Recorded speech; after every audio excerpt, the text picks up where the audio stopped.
Good evening, everybody, and welcome to the FilmGamer podcast, Season 3, Episode 25, number 32 overall. And this week, to quote Bane on this one, we are going mobile. Yes, I'm in Ottawa. Perhaps some might say where FilmGamer.com was born. You might say born in it, molded by it. I didn't see the domain registration until I was a man, and to me it was nothing but blinding. Of course, my first official review in an official capacity was The Hunger Games. The second one was The Dark Knight Rises, and both of those were reviewed on my Facebook notes, which you could find buried somewhere under categories and subcategories on Facebook.com. However, I eventually transferred to the website, and after that, in 2016, while I was still in Ottawa, I decided to register the domain, which, if you ever want to start a website, it costs $20. Where it did, and then of course the bells and whistles. I added the .ca, I added the .net, I added, increasing my findings on SEO, search engine optimization, which does some sort of genie magic. So, it cost me like $120 a year every July, and then I paid for something else in November, December. Anyways, if it wasn't important, I wouldn't have paid for it because I make no money from this. And in fact, if anybody can make a suggestion, somebody else suggested an add-on, but I would like to find out how to make more ads, and I'd love to do banner ads on my website, because that's what Box Office Mojo did before it went downhill. That's what Deadline does, and that's a blog, deadline.com, where I get most of my numbers from. I go there, and I like the way that they handle that stuff. It's kind of like an amateur outfit, but it gets a lot of exclusives, so it's kind of fun. I love the simplicity of that website, and simple is the best. I mean, I might mention my streaming, because I did make progress in streaming this week, so there is something to get to about that. But to finish up, I am in Ottawa helping out my sister, which is nice with her kids, and it's giving me good training for when I eventually become a father. Really testing the lines of my patience for the best, though. And I love the little guys, and new girl, actually, which is lovely. But enough personal stuff. Let me get to a viewer question that I got from last week's episode, where I talked about A Quiet Place, seeing it in theaters, being disappointed, and me kind of, when I tore it apart, explained how John Krasinski, who's the writer and director and star of A Quiet Place, over-explains his premise. What do I mean by that? Well, on film Twitter, there's been a discussion about how movies used to be in the 90s and 2000s, and this question has gotten caught up in a lot of things. Number one is that in 2005, Batman Begins came out. In my mind, the very first reboot. There'd been reboots done, ignoring continuity, like Halloween 3 Season of the Witch did that, completely ignored continuity. It's essentially an entirely different movie, entirely different killer that's like some sort of pumpkin head or something with the Halloween name slapped on it, because John Carpenter wanted to do something different, so that's what they did. Halloween 3 Season of the Witch, a fantastic oddity. Anyway, Batman Begins comes out in 2005 and tells an origin story that we haven't seen from Batman before. In fact, to my knowledge, I never really knew how Batman began. So Christopher Nolan's take was a bit more grounded, a bit more gritty, and forewent a lot of the mythology, keeping the basic elements, but adding a bit of an edge, a bit of darkness to it. And right after that, and it's hard to know how far in development they are on it. I can't really look it up right now. But the interesting thing was that Daniel Craig rebooted Bond, and that was another gritty origin story. And in Hollywood, it's fascinating, because people speak about mirror movies when two movies have the same premise. Sometimes a script gets kicked around and it develops, splits off into something else. And, the ideas aren't copyrightable. Like if you say, I have an idea for a movie and I whisper it to Ben Affleck is fully, even if I recorded everything, if I did everything, in his legal rights to take the idea that I had of like, hey, I have this idea about a movie called Geely, about a guy named Larry Geely, and Al Pacino shows up, and he's like, oh, I'm going to do that. I'm going to get my guy, Marty Brest, who directed Beverly Hills Cop, to do it. And then, of course, he did, and it ended up being a huge bomb. So that was funny. Thank you, Ben. But yeah, ideas aren't copyrightable. Yeah. Interesting thing about Halloween 3 Season of the Witch, which I brought up because I wasn't sure, so I had to look it up, and that is that John Carpenter did not do Halloween 3. He just simply produced it, and it was directed and written by a guy named Tommy Lee Wallace. So that was another reason why you may not have heard about it, because it's his best known work is directing Halloween 3. You could also say that Tommy Lee Wallace is also famous for directing the miniseries adaptation of It, which is like had some frightening imagery with Pennywise and stuff. So that's what Tommy Lee Wallace did. But other than that, he did Season of the Witch, and it's pretty much a spinoff. It has nothing to do with Michael Myers, so it doesn't really qualify as a reboot for that question. So how does that relate to today? Well, the thing is that Christopher Nolan is such an excellent world builder that he didn't think about, nor did he particularly care for, explaining, even though he's very good at exposition, or tells a lot of it, and is a fan of using it as a screenwriting device.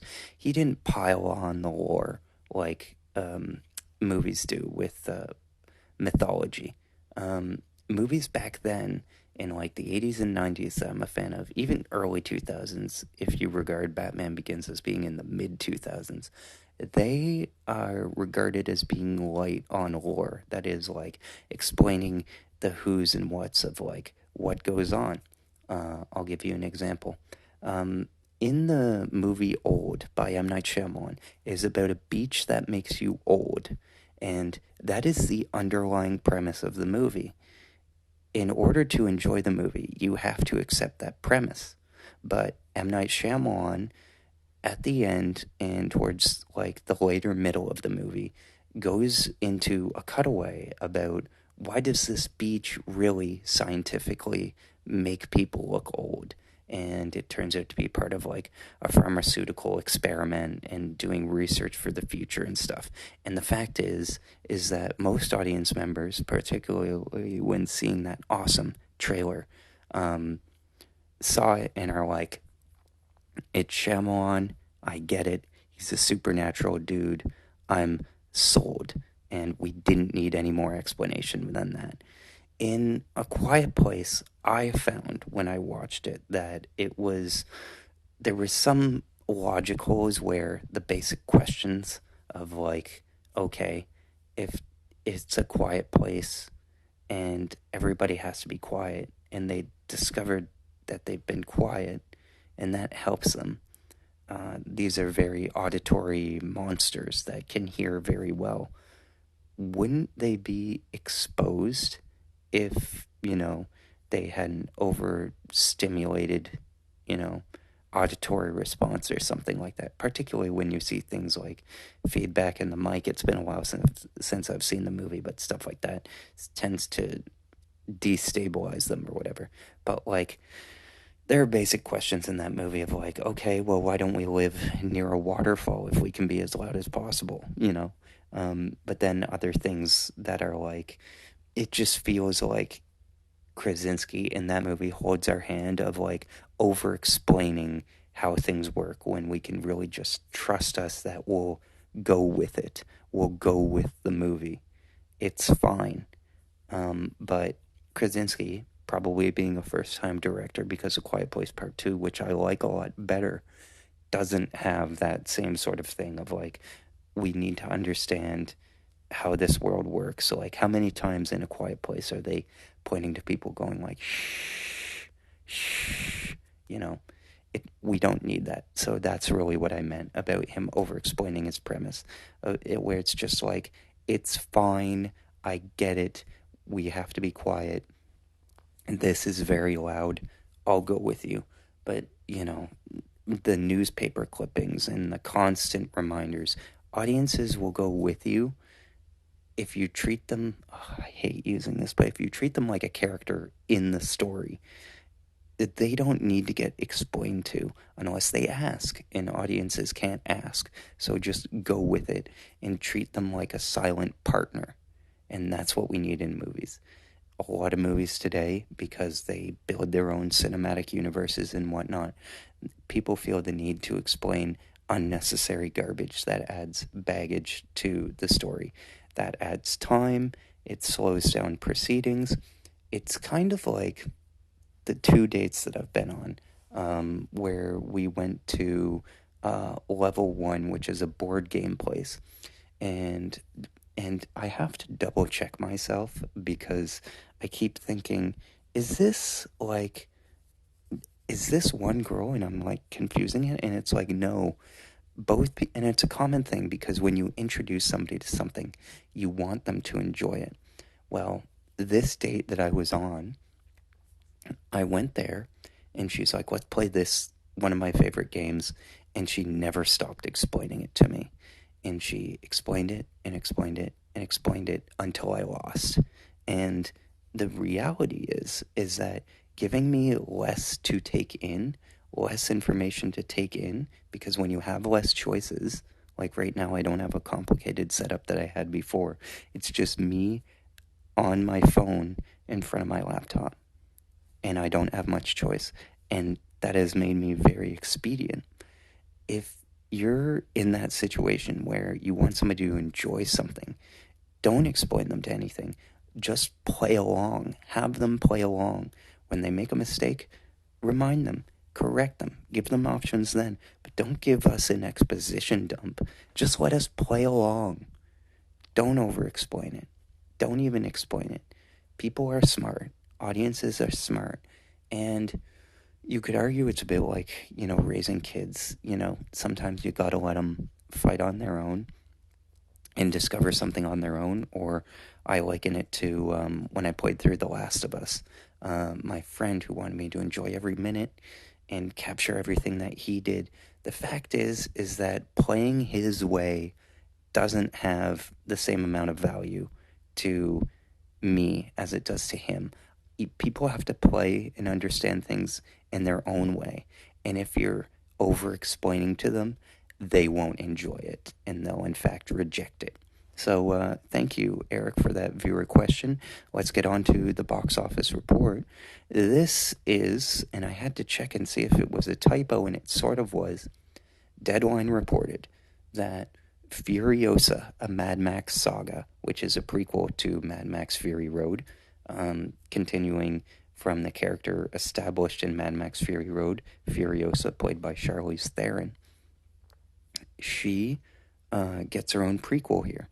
Now, it's called a Mad Max Saga, but doesn't star Mad Max. So, the movie, over 3 days, opened to $26 million. That is one of the lowest openings for a movie on this date, going back to since before I was born. They had to go back to when the Temple of Doom opened, at least initially in Deadline's report, in order to see what opened less. And that might seem shocking to you because it's not actually true. There are actually a couple of movies. The thing is that they're holdovers. So times when the movie opened the week before or something like that and was bigger. And then the second part of that equation is that Casper in 1995 opened to only like 22 million. But the reason this is significant in one way is that Memorial Day weekend is arguably the biggest, or should be the biggest, movie-going day of the year. It is well into the summer season if you count the May openers from when Spider-Man opened 22 years ago.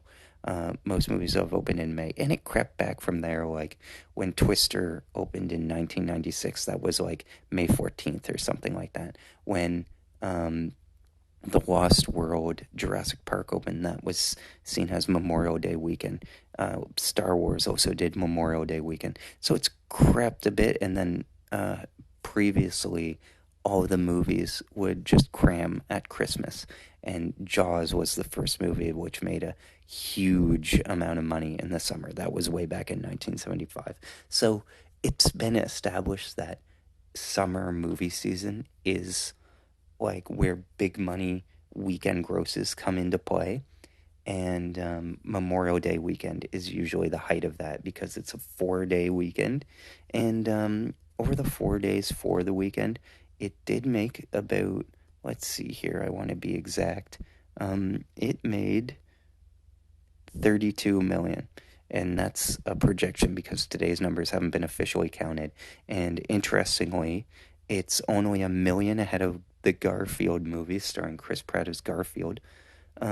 So there's a chance, because ticket prices were more expensive for Furiosa, Mad Max Saga, if you're not paying too much attention, in 2021, when The Batman, that's the Robert Pattinson Batman, came out, they experimented with surge pricing, where major movies would cost more than, let's say, the Uncharted in its second week, or a rom-com or something. So now, particularly at my theater, movies are more expensive during their first week. And somebody showed a picture of, 3 tickets to Deadpool and Wolverine, which is the most anticipated movie of the year. Previews just opened, or advanced ticket sales just opened with the latest preview, and this is in like AMC Lincoln Square in New York City. So it's, one of the biggest movie theaters in US where currency is more valuable, and it's at Premier IMAX. One adult, one kid, one person comes to $90 or $100, and that's before taxes. And people are like, that's outrageous. What is this? And people are like, it's, IMAX boosted. And somebody said, I'd like to know what an actual ticket costs, because here I am in Indiana, and it still costs $10. And I posted, and I found this so weird, because as I said, I'm in Ottawa now. I look up ticket prices in Ottawa, $14. Regular non-IMAX showing. I look up in Kingston, $16. Again, sorry, correction, that is for the IMAX showing. So tickets are $14 in Ottawa, but $16 in Kingston. And my sister said, there's less competition in Kingston, so the prices are higher. In Kingston, a lot of people don't know, actually love movies a lot. I thought it was just me, but no. People in this city love movies. And I feel bad because one of the reasons that Ottawa did so well for me for FilmGamer.com was because it's a major city, they'd have more press. And because they had more press, they had more premieres. So I was able to go to free movie after free movie after free movie. In fact, I better check cinemaclock.com right now, because I might be able to go to like a free movie of something. Go in, you can enter sweepstakes and look at like where are the free screenings.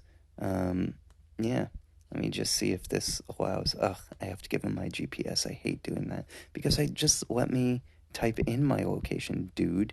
Like, I just allowed them to, okay, auto detect, by town. Okay, yeah, I'm clicking on this, sort by, okay, it's just giving me showtimes. I get it because it's Cinema Clock, but what I wanted to do was find out, promotions. Here we go. Free movie passes. among all published movie reviews, every week we give away one pair of free movie tickets. Okay, yeah, you don't have to show us who won what. Only in Canada and the United States, I know. But, yeah, it's not logging in right now. Maybe I'll log in later. So, Furiosa, a Mad Max Saga, opens to $32 million. Here's the thing. This movie cost about $168 million, and it opens to $32 million. So the chances of it getting its money back in its theatrical run are non-existent. This movie is going to lose Warner Brothers a lot of money. The first movie didn't make a whole lot of money, so why would they make a sequel? Well, for starters, one, the Warner Brothers had partnered with one of my favorite production companies who made Ready Player One and The Matrix. They're from Australia. They're called Village Roadshow. These are the logos that appear, after the Warner Brothers logo. When you go see a movie in theaters, it's like Warner Brothers, and then there's like production companies that help made the movie.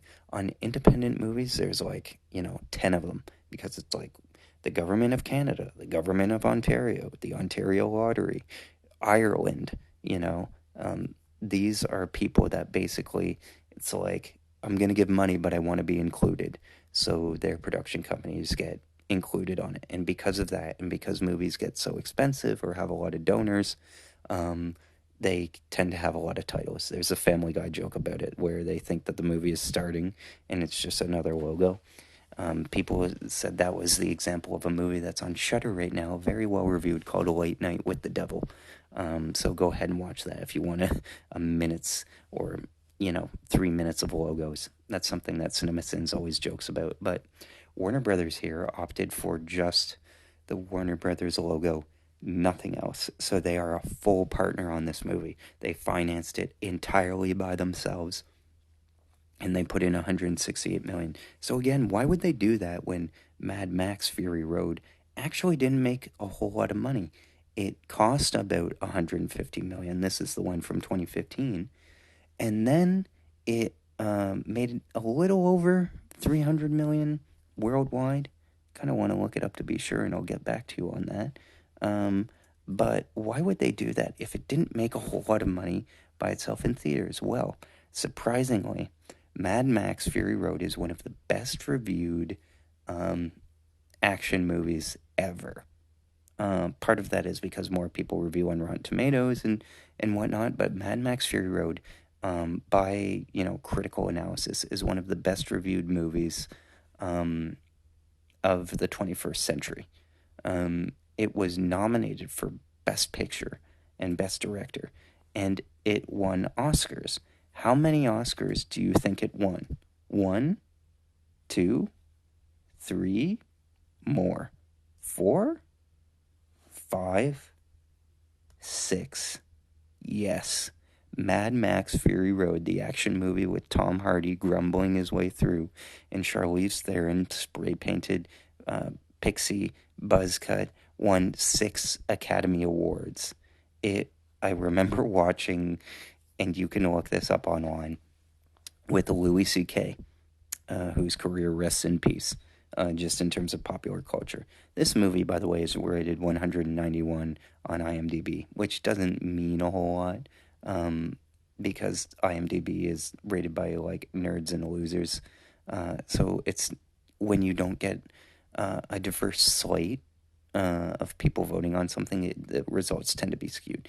But anyways, that year, all of the technical nominees, because they're less important, get nominated first, and their place in the ceremony is earlier. So what happened is, the Academy Award for Best Production Design goes to Mad Max, and it's the Best Sound Editing goes to Mad Max, Best Sound Mixing goes to Mad Max, Best Makeup goes to Mad Max, Best Costume Design goes to Mad Max, and then Best Film Editing.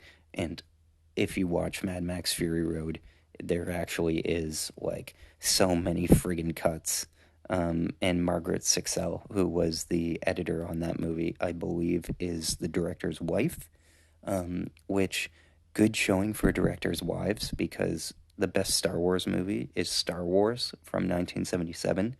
Marshall Lucas won an Academy Award for editing that movie, and a lot of people would say that she was the one who basically carved out the Star Wars legacy because that is a fantastically edited movie, the original Star Wars. But it won for Best Film Editing, 6 Academy Awards, and then they trot out at that ceremony Louis C.K. to read the nominees for Best Live Action Short Film, which of course Mad Max doesn't qualify for.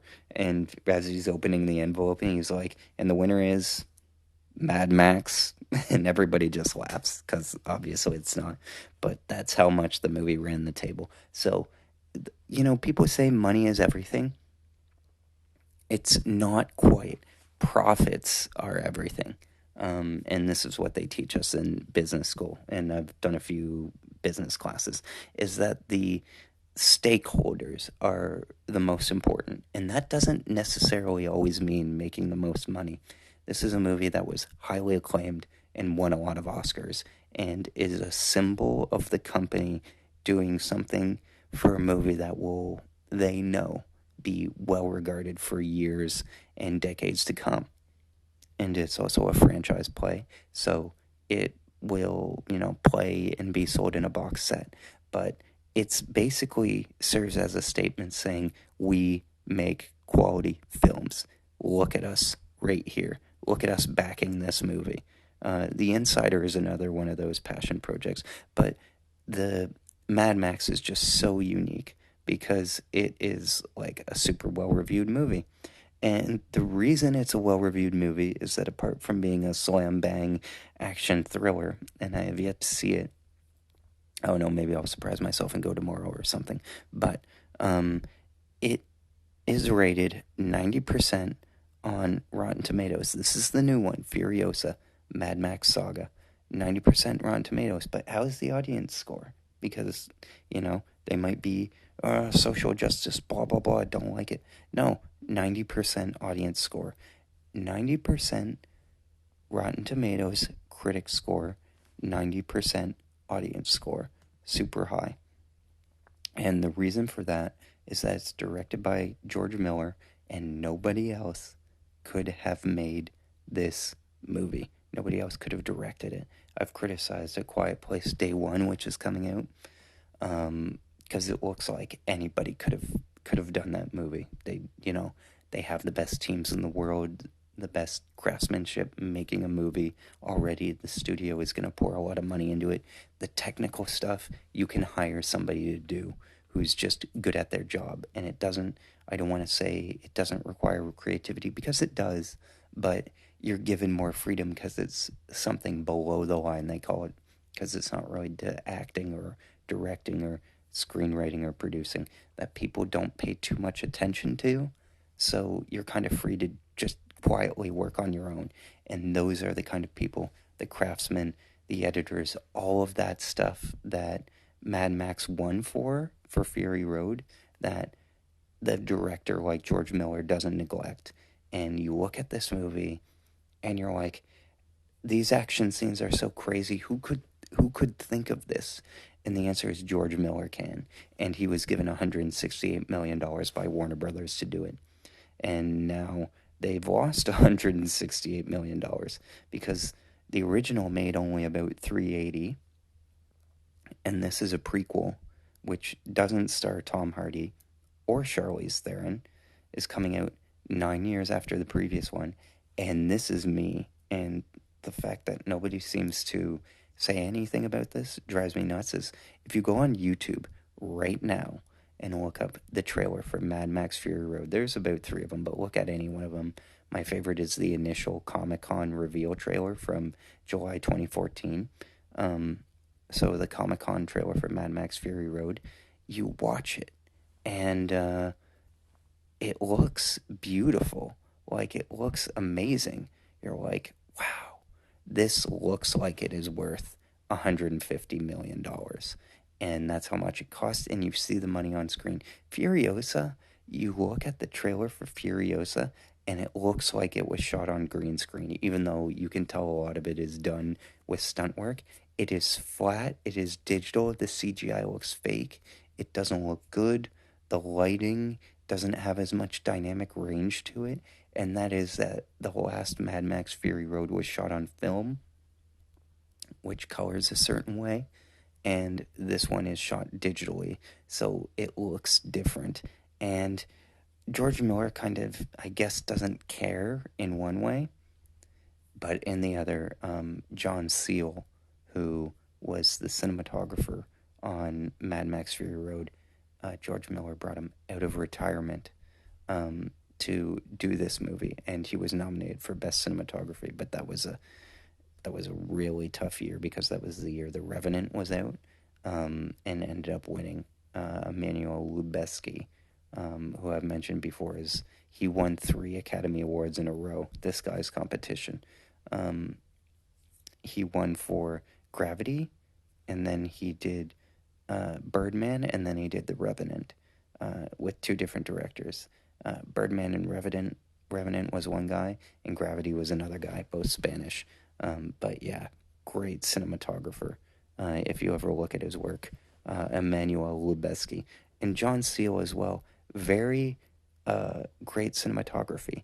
But to compare the two, Emmanuel Lubezki is very much in your face. If you watch Children of Men, which was the first thing I noticed his work from, the camera work is very in your face, and you're like really in it. And when you look at somebody like John Seale's work, it's very beautiful, but it's painterly. It's like you're at a museum and you're standing back. You're not involved. You're not involved in the imagery. And as beautiful as it looks, and there is incredible coloring in Mad Max Fury Road, it is not in there. You are not involved.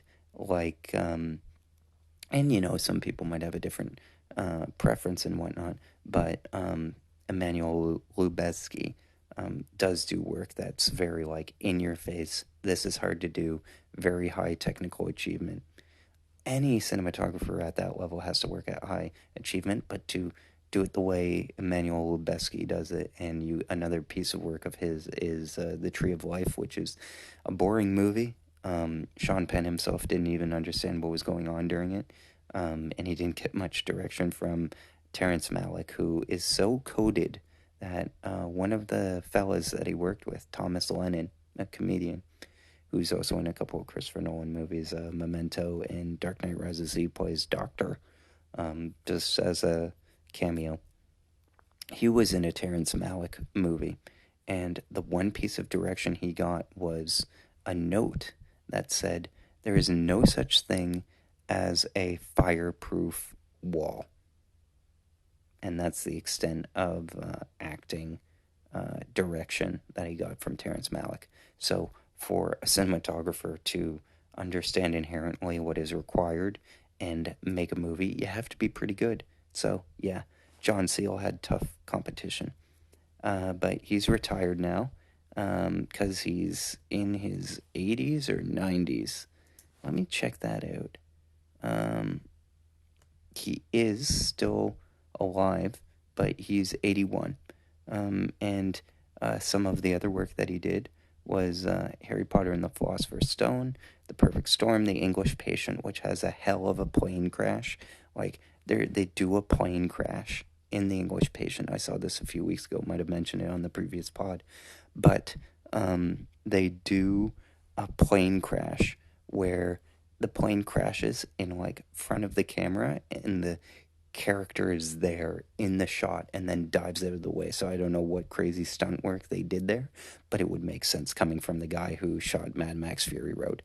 The funny thing about his titles is that you have to be registered with each guild, and he's ACS and ASC, so the American Society of Cinematographers, and then Australian Cinematographer Society, because I guess American Society of Cinematographers made it first.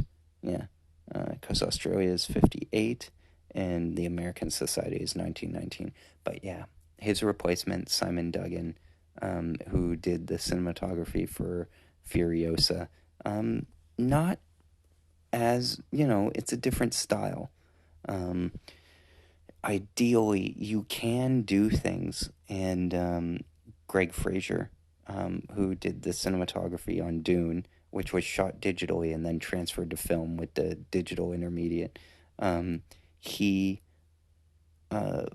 like you can get the same result or a better result with digital photography, but it's just the way that movies are doing it now. Movies just look so cheap, and the CGI looks worse because there's overworked and there's way more CGI involved now, and movies need to come out on tighter cycles and they have tighter turnaround times, so there's less time given for the effects to bake. And that's why I think, because I don't think, if this guy was hired, Simon Duggan, for Mad Max, here's his resume. He did The Great Gatsby, boring movie, but beautiful looking movie. He did iRobot. That has a lot of cool shots in it, even though it's not like super visually impressive. He's a decent cinematographer. So, like, a more than capable replacement. Of course, it was Baz Luhrmann in The Great Gatsby, who has like the great eye and stuff like that. But yeah, I think that like he's good. It's just I don't know what it is. I guess it's digital photography or something that like movies look cheap. But I saw Furiosa and I thought it looked cheap for $168 million costing movie. So I'm like, I'm out. And it looks like the rest of the audience has said there too, because Garfield is close to beating it. Um, Only by a million. We'll know tomorrow when actuals come in and I'll update it. But it won't matter because, placement being number one matters. It's a cool thing to say, but the bottom line matters at the end of the day. Um, the Day After Tomorrow never opened to number one at the box office. Interstellar never hit number one at the box office. Do you know how much? Oh, you know what else didn't was number one at the box office? It won Best Picture. Oppenheimer never hit number one at the box office because Barbie was there. But do you think Warner Brothers or Universal care that Interstellar or Oppenheimer was not number one at the box office? No, because Oppenheimer, even though it was never number one at the box office, made $974 million, and it cost 100, and then 100 to market. So yeah, the bottom line is all that matters. In fact, when Interstellar was coming out, Warner Brothers had such a good history with Christopher Nolan that because it was set up at Paramount, it was originally Christopher Nolan's brother was writing it not for Christopher Nolan and writing it for Steven Spielberg. Can you imagine how awesome that would have been? Um, uh, it would have been dope, honestly, because Spielberg would have done a better job than Christopher Nolan because he understands time and space a little bit better. Like, he's a very physically oriented director. Anytime you watch any Spielberg film, you can always tell, and it's a psychological thing. Watch an action scene from a Spielberg movie, and you will know exactly where each character is in relation to another character during an action scene. You'll know how far away they are from the object they need to get to and roughly how long the time it will take. And you see this all the time with bad movies of like they have 10 seconds left and there's no way they can get there on time, but they do, and they just cut to them.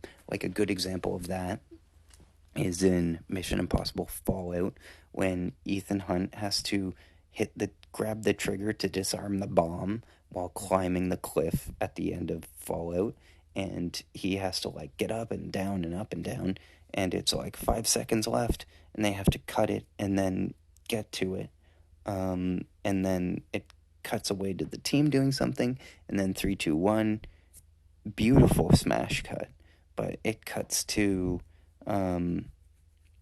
it cuts to, he disarmed it, like he grabbed it with his mouth or something like that. But to me it felt like a cheat because it's like, hey, I wouldn't have been able to get there. Like, sure, Ethan Hunt can, but I didn't feel the tension with him. Whereas a good example of that scene from the same director is in Mission Impossible Rogue Nation, one of my favorite fight scenes, the Opera House fight. And Ethan Hunt has to stop an assassination, but he doesn't exactly know where it's coming from. And he takes out one guy who has a flute gun that is a gun that a flute that transforms into a gun, and he basically knows that by the end of the concerto at the opera house that the prime minister or some important political figure is going to be assassinated. So we see him pick up the gun. He doesn't know how to work it. He figures out how to work it. He has to grab the bullet. He drops the bullet. He picks up the bullet, loads the gun, decides where to shoot, and then shoots. But you're with him the entire time. That's every Spielberg movie. You always know where somebody is. The best example of this is there's a scene in Munich, which is not a great movie, but has a number of great scenes like this, where these guys who are hired to kill a bunch of people who are responsible for killing a whole bunch of Jews at the Munich Olympics. They were a group of terrorists and whatnot. They Mossad assembles a task force of just regular citizens, led by Eric Bana, Daniel Craig, Kieran Hines, a couple of named players, and basically have them. The boss is played by Jeffrey Wright, by the way. In an accent, I'm wondering if that holds up. Probably. Anyway, he's Jewish, probably. I don't know. I'm not in Hollywood, so I'm not as obsessed with that kind of stuff. That's something people always point out to me, and I'm like, oh, really? Because, there's that joke. And I see it on Twitter, too, those people asking of, like, there are two types of people interested in finding out who's Jewish. Jews and Nazis. And every time that's brought up, people laugh. Like, but I kind of find it odd. But, hey, it's a culture thing. I don't understand it as a Catholic. Anyways, being number one is cool, but it's the bottom line is the most important thing. And Spielberg is the man. I just wish that the movies marketed that he made, like The Fabelmans and West Side Story, were both mismarketed. And so he hasn't had a hit since Ready Player One. And like I said, he needs to do a modern film, and maybe his next one will, because guess what? A new Steven Spielberg movie, yes, was just announced this week, coming out May 2026, and it's all we know is that it's a UFO movie. That's all we know. But Spielberg, Aliens, Summer Event, sign me up. They ought to promote it as from the director of E.T., Close Encounters, and War of the Worlds, because those are his 3 alien invasion movies. I feel like I'm missing one, because the thing with Spielberg is that he's directed so many movies that, like, you could be like, Catch Me If You Can, Minority Report, Lincoln, all hits. They don't get, like, Spielberg has historical Spielberg of, like, Schindler's List, and then he has World War II Spielberg of, like, Saving Private Ryan, and then he has sci-fi Spielberg, which is, like, War of the Worlds and Minority Report, and that kind of thing. So it's kind of fascinating. He operates in so many genres and does them all so well that he's really, like, one of a kind. Nobody else is doing it like him. So it's kind of funny. I'm more excited than the other 2 movies that are slated to open in May. You know what they are? The next Avengers movie and another Star Wars movies, The Mandalorian, Grogu. So why would Universal go opposite 2 separate Disney movies that sandwich between? It doesn't have that appeal. And the answer for that is Universal correctly figures that just because Disney schedules an Avengers movie on that date doesn't mean it's going to happen. This is 2 years from now, and it's Avengers movie. There's no script written for that, and there's no director signed on for it. They had a director, and the director left. So they have no director, no script. There's a guy assigned writing it, and they change things. Marvel does on the fly all the time anyways. The guy who was just had a trial was found guilty, the guy who plays Kang, and it's a story about Kang. Yeah, that's troublesome. Um, yeah, he was arrested and found guilty of assault and harassment, so he's like not coming back. Um, Although he did do a 52, or is sentenced to do a 52-week in person domestic violence intervention program. He had a fallout with his girlfriend, grabbed her. It was a whole thing.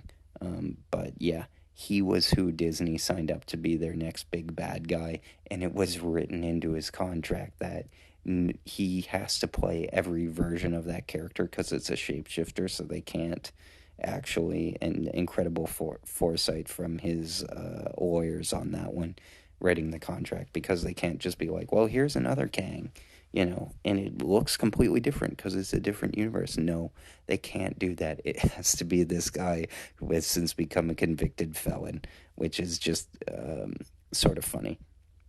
Um, so, yeah.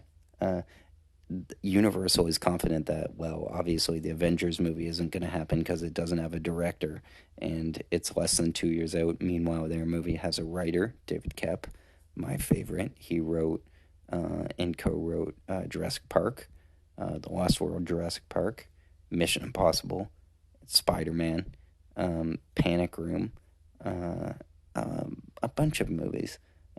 So he's the guy you go to. Now, granted, he also did write Indiana Jones and the Kingdom of the Crystal Skull, and You Should Have Never Left, which is a cool horror movie, kind of odd horror movie during the pandemic.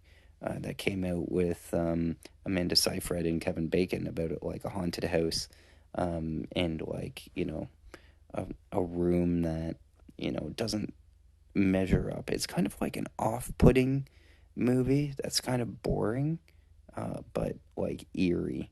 And then another movie he did was Ghost Town, and then A Stir of Echoes, and then a movie Kimmy, which I actually really liked, which is about how you should judge technology, because it's like, should you be afraid of Google? And it's like, no, be afraid of the executives behind Google and their agendas, but don't be afraid of technology itself, because it's just doing what it's trained. It's a tool like anything else.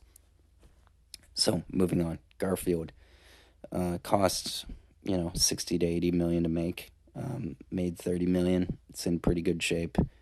It made 30 million domestically. Worldwide, it's already beaten it. It's at like 97 million. So that was easy. Good for the lazy cat. Chris Pratt in this case, who has the fascinating career where he basically could have been Arnold Schwarzenegger. He was on Parks and Rec, was schlubby, and then got in shape, has stayed in shape, and then he did the Guardians of the Galaxy, incredible performance, did a trilogy of that movie, did Jurassic World in alternating years, trilogy of that movie, and then he was the main voice in the Lego movie, did a second movie of that, and then he made a mistake. No, he did this really good flex, I think, where he did a movie called Passengers, which was terribly reviewed, but it was him and Jennifer Lawrence, and it was just them and them in space, and it looks really cool. The score by Thomas Newman is good, but it got trashed in the reviews. Still made over 100 million, and then made about 200 or 300 million worldwide. If Box Office Mojo still had their previous setup, I could click on a name, but now I have to type in the title for every single movie, which is just yay. It thrills me, fills me with pride, and it's at the bottom, of course. Did it make 200? It made 300 million. Yeah. It did well internationally. It cost 110. So, Chris Pratt, what do you do when you have one franchise movie that makes over 100 million and another franchise movie that makes over 100 million and your own original movie that makes over 100 million? What do you do next? You star in a terrible Amazon Prime, straight to Amazon Prime movie during the pandemic, which is awful, called The Tomorrow War. And it's like, has some interesting moments conceptually, but it just looks ugly. And then he doubled down on that ugliness in a really mean looking way, which is he did another Amazon project, the Amazon television series called uh, The Terminal List, based on a series of airport novels about a military guy who is wronged and goes on the run. So he's, sort of like The Fugitive, if The Fugitive decided to murder a whole lot of people that hurt his family. And that's exactly what this Chris Pratt show did. It is gnarly. He disembowels at one point a guy with an axe. Chris Pratt, Parks and Rec guy, super funny guy, Star Lord. You wouldn't expect him to hang a guy with his intestines, but that's exactly what happens in this show. Now, the plot is absolute nonsense, and it's a very conservative show, and that's probably why it got bad reviews. Me, you know me. If I see something like that's politically something that I disagree with, I'll still watch it, particularly if it's good. And this was good. Like it was like I love it when shows commit to the violence because we see violence every day. We see it and it's mostly censored, but we're still desensitized to it. This show shows you the blood. It shows you the consequences. And I like it when somebody can show you the consequences of the splash of blood on somebody's face that you wouldn't expect. How messy violence is because it gives it more meaning. And this does that, but also makes him a killing machine, which is kind of crazy to see because Chris Pratt is like a nice guy and stuff. So it does all of this and I'm like, this is great. And then it gets to the friggin' end, which I'm not going to tell you the twist because I don't mind the twist. I saw it coming, yes. But the thing that it bothers me is that, of course, it does the classic reveal of, well, this person is really pulling the strings. No, this person is really pulling the strings. And the fact is that they do the most annoying thing is where they have another character, a woman, of course, because this show is also very old-fashioned in its values, who tells Chris Pratt, who has been murdering people left and right on this show. He kills a lot of military people. They're all people with guns, but there's still, you watch him kill some people and you're like, that probably would have gotten triggering a landslide, that probably would have killed a few people, stuff like that happens on the show. And the only thing that happens on the show is people die. Chris Pratt's platoon explodes or something. It's been a while since I've seen it, but the show presents itself in a world where violence is the only answer. So therefore, violence should be the answer to the final question, which is is this person going to get away with it? Yes or no? So that then becomes a zero sum of the only way they can get away with it is if they commit violence of their own in regard towards the hero. And so the answer is no, because it's based on a series of novels, so obviously they wouldn't kill off Chris Pratt's main character, James Reese, although that would be dope if that was the case. But no, it stops short of that and has the really annoying, moralistic, quote unquote, character who has done nothing the entire show, who tells them that after he's murdered people left and right, he even murders a semi sympathetic henchman who's done, literally nothing wrong, and arguably, given Chris Pratt's skills, could have made him, surrender or disarmed him non lethally. No, he murders this guy outside of the doorway in front of this moralistic journalist character. And then he gets to the bad guy and he's ready to murder the bad guy who happens to be a woman. I'll say that just because, if you listen to this and then watch it, I doubt it will be in quick continuity or anything. But you can tell the moment this person walks up on screen, it's yeah, they're guilty as hell and stuff. But of course, the journalistic character is Chris or James Reese, you can't do this. You can't kill this person who is responsible for murdering your family and your entire platoon and hundreds of deaths and committing terrorism across America? Because if you kill this one lady who's been a real bitch the whole time, then you'll be just as bad as she is. And I'm like, no, he isn't, bro. Okay? Like, this person has killed way more people than this guy, and this guy has killed a lot of people. Like, he just killed an innocent man steps from you minutes ago. But it's my least favorite trope of like, oh, you can't kill this person, they're just as bad as you. And it's like, well, no, because eliminating this person would do a lot of good in the world because, in movies, justice is absolute. You cannot trust the court system. And that's true in life sometimes. Not that I'm advocating for murder. I am not. This podcast, the FilmGamer podcast, does not condone murder. But I will say that this show is like kind of gnarly. And it has like a sort of twisted moral compass that I find the ending betrays a little bit, but it's still worth the ride. Similarly, 13 Reasons Why was that way. Excuse me. 13 Reasons Why was that way too, where they showed the suicide, and it was a show about suicide. They showed the suicide. No other show was going to do that. And I'm like, I've never seen this before. And ordinarily, I would pull my eyes away and stuff, but I'm able to watch it because I've grown with this character, and they're willing to go there and film it very well. And so I'm with it. And so in the second season, they should have like done the exact same structure, but a school shooting, and they copped out on it. And basically, what they did was, in the most spineless way, Netflix edited the show to now you cannot see the suicide, which is what the entire show is about. You cannot see the suicide on screen. And so, in my opinion, the show is rendered pointless because it's also a kind of a terribly written show. But it had balls. It was willing to go there. You don't need brains. You just need balls. You need the guts to go there. Or you can be smart.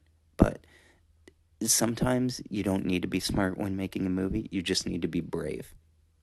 So, and that applies to TV too. In that show, they should have made it about a school shooting. They didn't, and then they retroactively edited the show, so you can't see the suicide scene anymore when you watch the show. Maybe you can catch it on YouTube, but of course that conflicts with suicide and self-harm, and social media is more sanitized now. So, good luck looking it up. But Chris Pratt being on a surprisingly edgy show that's like super right-wing Republican, and I remember there's a part in the season where Chris Pratt tortures a guy who you don't really even like. The show presents a bad guy, and then it just presents a guy who you don't really know, and then he tortures the crap out of him without us, having any evidence that he's done anything bad aside from treating like a doorman rudely. And so the show expects us to like not be sympathetic to this guy because he's like a bit of a weasel, but all he's done is like be rude and like talk shit, but he hasn't actually done anything to warrant torture. And I'm like, this condones Dick Cheney's illegal torture techniques because you're murdering a guy without any evidence and torturing him, when we all know that extracting information from somebody is way easier with positive reinforcement than negative. So it doesn't even make any sense. And it's like, you're saving it for this guy who we all know is an underling. Like, it's very satisfying in movies when they finally catch the bad guy at the end and torture them, but it's because you've been waiting for it for a long time. And this just wastes it on another guy. But nonetheless, yeah, the Terminal List, it's getting another season. It's fun enough to watch. I'd recommend it. But yeah, it's every now and then Chris Pratt does something interesting, but he's basically formed his career on Guardians of the Galaxy and Jurassic World, and now he does animated movies like Mario, Garfield, and he doesn't like really have to work too much, which is annoying because any successful actor now they just like take the easy payouts of like, I'll do an animated role or I'll do a streaming movie. And you wonder why people don't go to the movies. So, number three is If, John Krasinski's movie, which came out last week. I spoke a little about it. I'm only going to speak a little about it here, but over 4 days, it made 21 million. It's an okay drop and stuff. It's actually tracking ahead of Free Guy, which is interesting because people forget you have to make comparisons, relevant genre comparisons. Like Furiosa compares more to Tomb Raider than it does Mad Max Fury Road because it stars completely different people. And they said, actually, we have enough female oriented action movies now that this goes in line with those expectations. So you think, oh, so the problem was expectations. It wasn't like $100 million movie, or it's $100 million movie, not a $200 million movie. And the sooner people realize that, the better.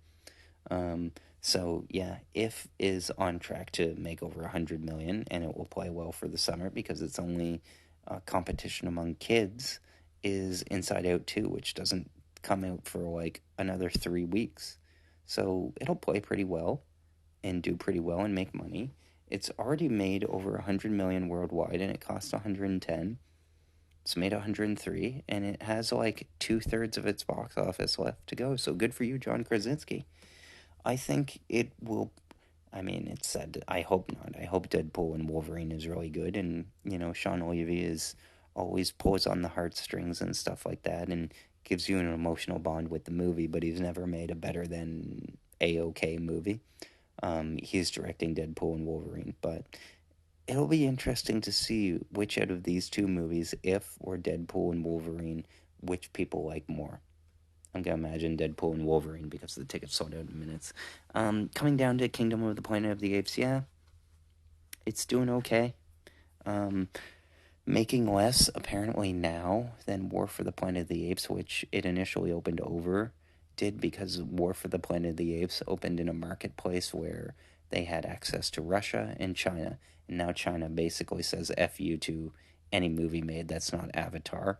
And Kingdom of the Planet of the Apes also doesn't have Russia. So, other than that, it's doing okay, but that contributed for the last one to like $100 million more. So it might end with 400 million. It's at 298 now. But keep in mind, going by standard bearing rules, this movie cost $160 million.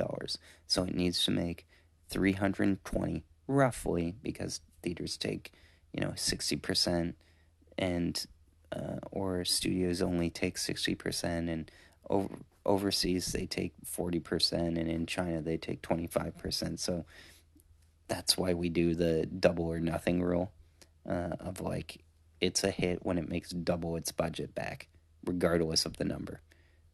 If a movie costs like 1 million and it made 1.5, the margins are likely enough that it still made several hundred thousand profit. If a movie costs, you know, 5 million or 15 million and it makes 25 million, or if it costs 15 million, made 25, it still made profit because the margins are so much lower. But you get that. That's basic math. Moving down the list, The Fall Guy, holding on decently, 7 million, and again, I'm counting Memorial Day included on this. Maybe I should, because I like bigger numbers. That's really the answer. Like, Fall Guy made 5 million, and I'll make these comparisons because I have to go by percentage drops. I say 50% is average, If doing fine, Kingdom doing fine, Fall Guy holding well. This despite the fact that it's available to purchase for $20 at home. I maintain that even though it doesn't affect movie theaters week to week, I believe it affects overall attendance for people who don't necessarily go to the movie. And so yeah, The Fall Guy at 72 million, it will make the same as Anyone But You. The fact is just that Anyone But You cost, you guessed it, 25 million, and The Fall Guy cost 130 million. So The Fall Guy, which just made 130 or 145 million, which is Actually, if you ask people, it's like, well, it actually costs this. People would say it cost nearly 150 million, and they were just like covering it up well. Hollywood accounting is a funny thing because they can, depending on how they feel during the day, they can make something look like it lost money or looked like it won a lot of money. And like a good example of that, and I've mentioned it before, is when they sell a movie to a streaming service. It's like this will go on Peacock.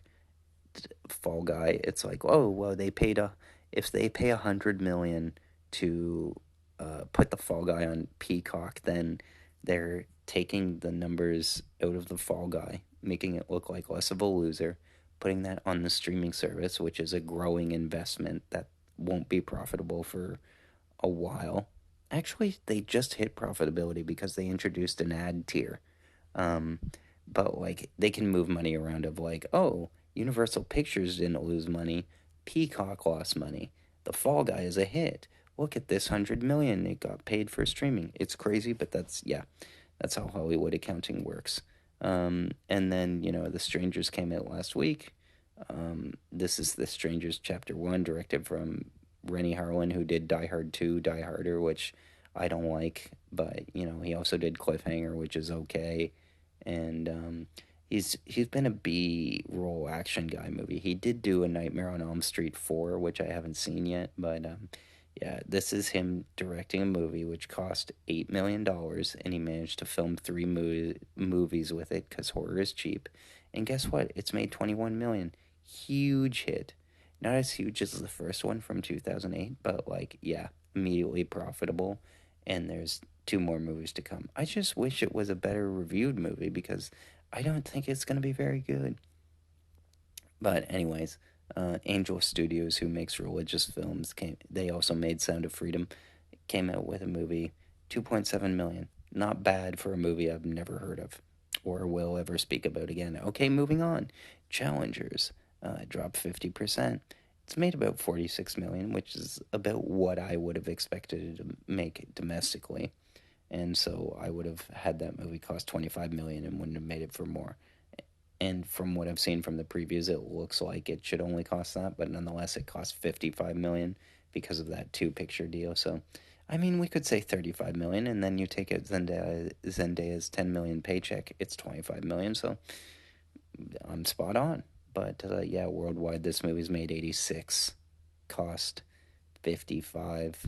So, it's on its way to profitability. It will explode and do very well on Amazon Prime, however, when it eventually gets there. And then the Amy Winehouse biopic, Back to Black, Don't Care, made nearly 5 million. It's a bomb. Nobody liked it. But worldwide, it's made 43 million. So I don't know what the budget is on Back to Black, though. But it looked cheap, and I've never cared too much for Amy Winehouse. Another one of those folks who is really well respected in the industry, even though she's not as famous as she is respected. Comment if you're listening to this, like somebody who you think is like more respected than they are famous. And I can't look at this thing that I'm looking for because it's like took me to a to book. And under the budget, yeah, 30 million. So yeah, it's made some profit, but didn't look that good though. So I think that's the top 10. Yeah, the last number 10 is a movie called Babes, which made 1 million. Just expanded huge. Oh, that movie. You see, it looked like a streaming movie. They're like bridesmaids for pregnancy. And it stars a woman named Alana Glazer. And it's about two friends, Eden and Dawn, one single and one wanting a baby, the other already a mother. They navigate challenges to their bond when Eden pursues pregnancy alone after a one night stand. I don't mind pregnancy movies because there's a very clear arc from, a child literally being carried to term. So the climax of the movie is the birth. So that always works well. Obvious Child is about an abortion, so it ends when she gets the abortion, even though it's not a big deal. It's a light comedy. Knocked Up, same deal. Climax of the movie works so well because it's the birth that they've been like. It's something that the characters are literally trained for naturally the entire movie. Very easy to write a screenplay. Will I take that advice? Hell no. but I should. Um, and then, yeah, I just million cost 6. Horrid reviews. Doesn't horror movie made 37 million. That's money in the bank, bro. Um, yeah. And then any other significant um, milestones? Hmm. I mean, Ministry of Ungentlemanly Warfare made 20 million, but that was already supposed to be on streaming. Abigail made 25, but it cost 30. Star Wars, people wasted their money going to see the Phantom Menace again. Good for them. Although to be fair, my nephew was watching the old Star Wars movies for the first time, and he loved them.